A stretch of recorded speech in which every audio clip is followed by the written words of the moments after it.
Hello everybody, this is Brad Does It All. Doing a little video here on my Mastercraft X15 2006 model.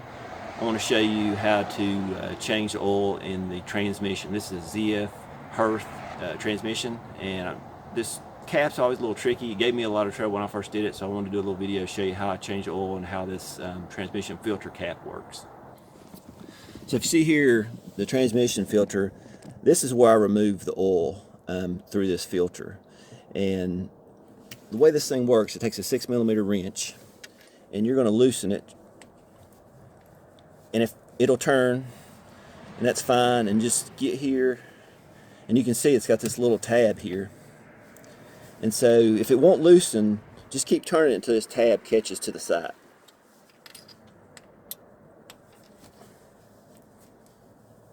Okay, and then see, you can see it broke free. So get that loose, and you can see once you get it loose, sometimes you may have to take your wrench and pry a little bit and it'll pop up.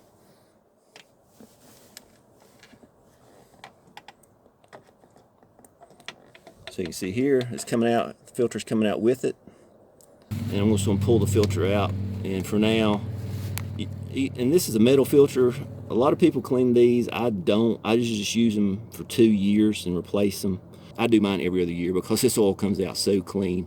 It's almost a shame to change the oil. But I'm just going to set the filter back in there for now, since I'm going to reuse that filter. And what I do is I take my oil extractor and just put the hose of the oil extractor down into the center there, get it down to the bottom, and just extract it from that point. And there is, if you really want to be sure to get it all, I don't usually do this, but every other year too, is like there's a drain right here, if you can see my finger, and that is where you can drain it. But you need, of course, there's hardly any room to get any kind of a pan under there. So, you know, once you drain it all out with the extractor, you can put you a shallow pan and get the last little bit out of there if you really want to. Just going to show you a little bit more about the filter. As you can see, if you look, let me get this oil out of the way.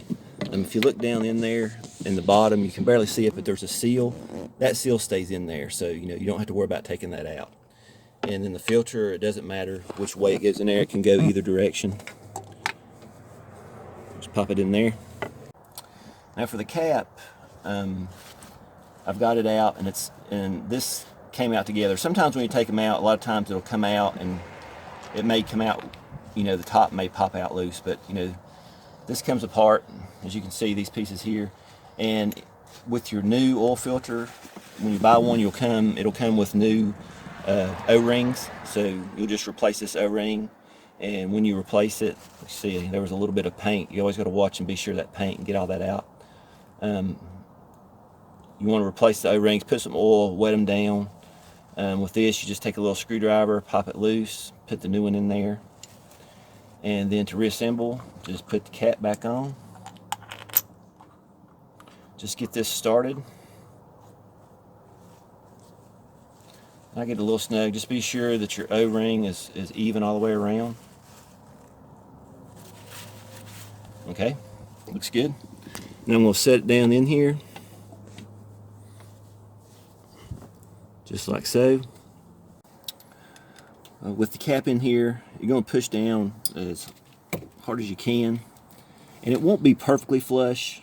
You know, before you start, just look at how it looked before. It's got just a little bit of a lip, but not much. And hold down as tight as you can with your 2 fingers, and then get it snug. And you see it's starting to turn, and that's okay. It's going to turn to that little tab hits here to the side of the engine. So I'm going to go ahead and torque it now. It's 6 foot-pounds or 72 inch-pounds. So we'll torque it here, and you can see I'm going to hold it down. That tab will hit, and then we can get it down to torque. All right, there we go.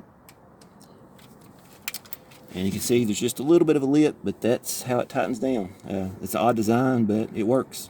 After you drain all the transmission oil from the filter hole, you will feel over here at the dipstick, and just remove this, of course, and you know, fill this up. It takes 4.6 quarts, but That's if the transmission is completely dry. Usually I can get about 4 quarts out, so you'll need to put about 4 quarts in. And when you check the oil, one thing on the transmission, and check your manual to be sure, but on my manual, you don't screw in the dipstick. You just set it in here that way and check the oil without screwing it in. Once you top it off, next time you run it in the spring, double check it. So that wraps up the transmission, oil change, and the ZF Hurth transmission.